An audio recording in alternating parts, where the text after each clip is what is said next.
Veremos cómo se resuelve esta situación. Para tratar de entender dónde estamos parados, vamos a conversar con César Muñoz, que es director asociado del Departamento de América Latina de Human Rights Watch. César, ¿cómo le va? Lo saluda acá Darío Misraji.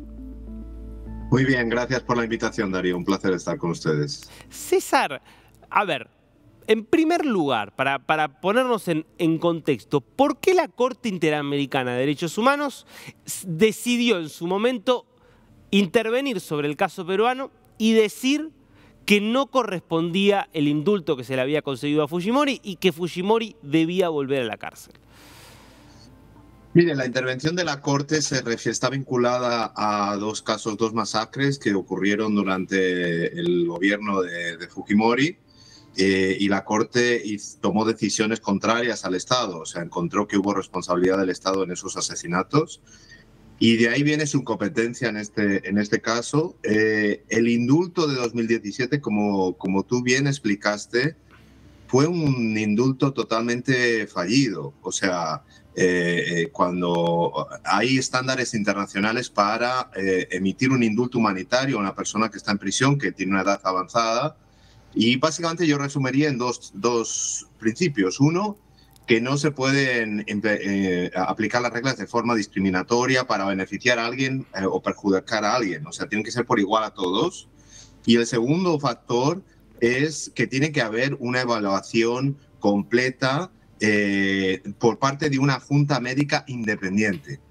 Y en 2017 el indulto humanitario a Fujimori fue un juego político, fue el presidente Kuczynski en la época intentando evitar que le destituyeran y dando el indulto a Fujimori como un regalo para los aliados de Fujimori en el Congreso. Entonces eso fue un indulto que no sirvió, no se adecuó a los estándares internacionales, y por eso la Corte se pronunció contra eso. Lo que es sorprendente es que el Tribunal Constitucional, que recordemos ha sido elegido por el Congreso el año pasado, ahora rescata ese indulto que no cumple con las mínimas garantías de debido proceso.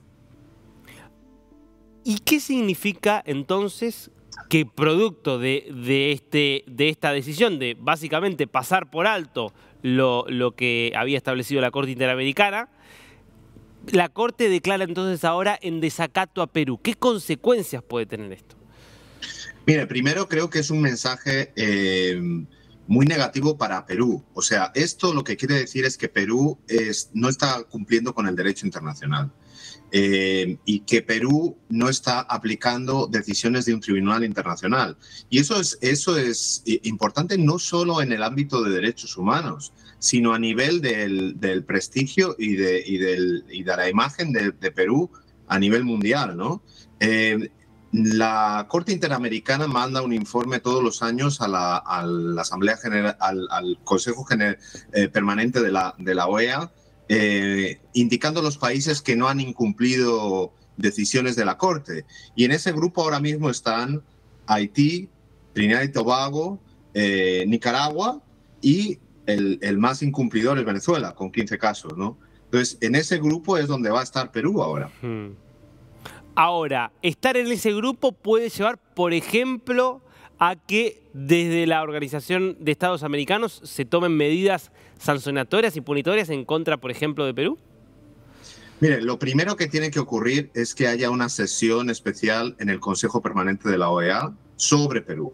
Eso es lo que nosotros como Human Rights Watch y otras organizaciones estamos pidiendo. Es urgente que se haga eso para tratar el tema de Fujimori, pero otros también, porque en Perú lo que estamos viendo es una erosión gravísima del Estado de Derecho, un ataque contra las instituciones democráticas y unos niveles desmedidos de corrupción. Y todo esto está vinculado. O sea, lo que estamos viendo es principalmente grupos de poder en el Congreso intentando infiltrar otras instituciones, y incluyendo el Tribunal Constitucional, porque como mencioné antes, este es un tribunal que fue escogido por el Congreso el año pasado y que el proceso de selección de los magistrados no fue suficientemente transparente y no hubo criterios claros para escogerlos.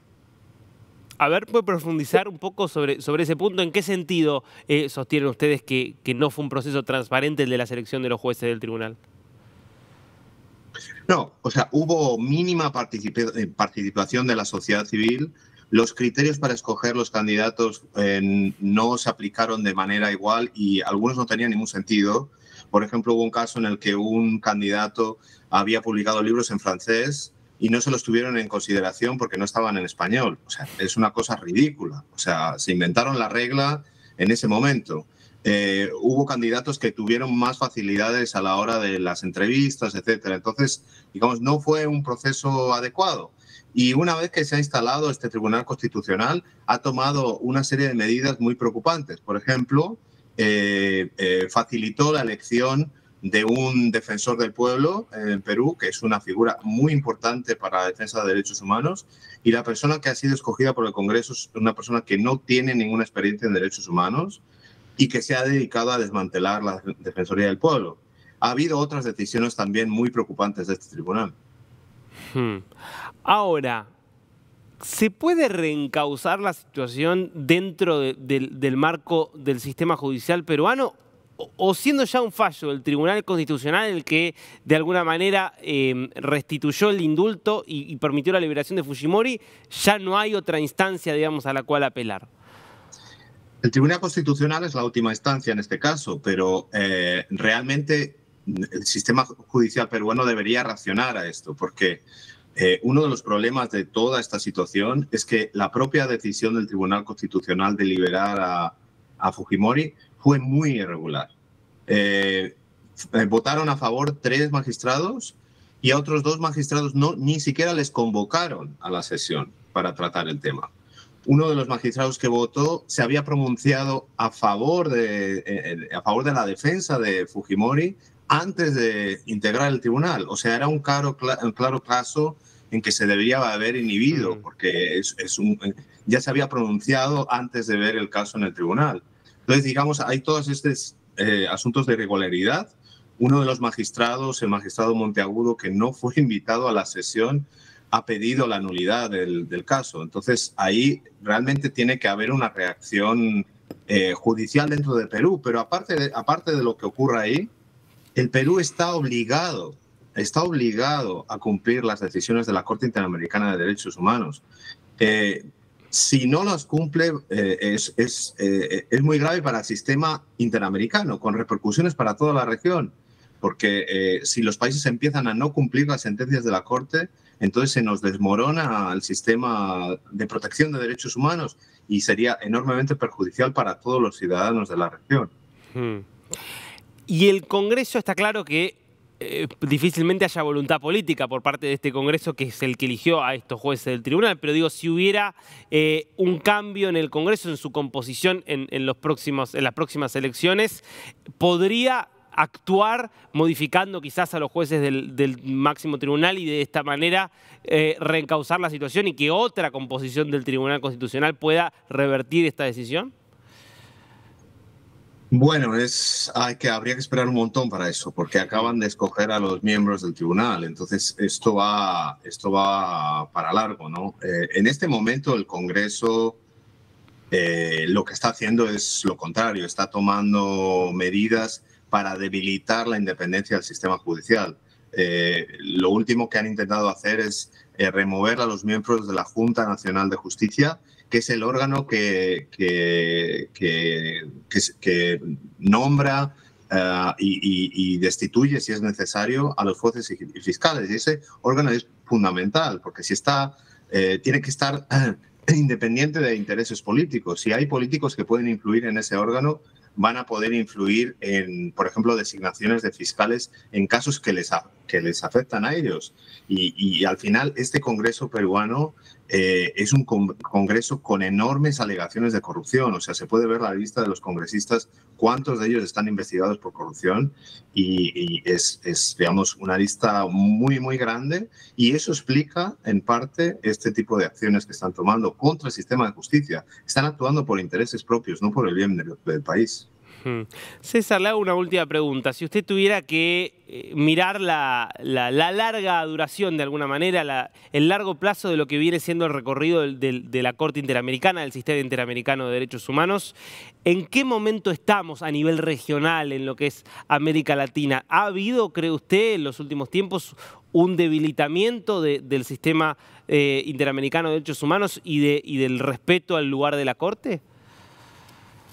Mire, yo creo que siempre ha habido una resistencia al sistema interamericano de derechos humanos por parte de algunos gobiernos. Y el argumento, o sea, el argumento que se está usando en Perú, lo pueden ver las personas que nos están oyendo, o en otros países, siempre es el mismo. El argumento es, nosotros somos soberanos, no queremos que otros vengan a decirnos lo que tenemos que hacer.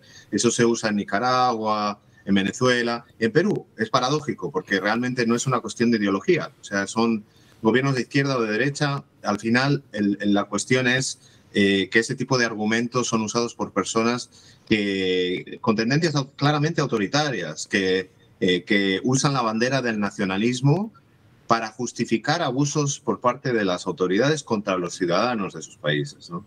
Entonces, siempre hemos tenido esa reacción en regímenes dictatoriales, por ejemplo, en Nicaragua y en Venezuela.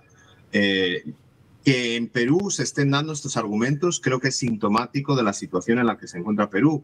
Está en un momento muy, muy delicado por un camino que si sigue va a terminar con los mismos problemas que ha tenido Guatemala, por ejemplo, donde grupos corruptos se apoderaron del poder, ¿no? Y de la fiscalía, por ejemplo.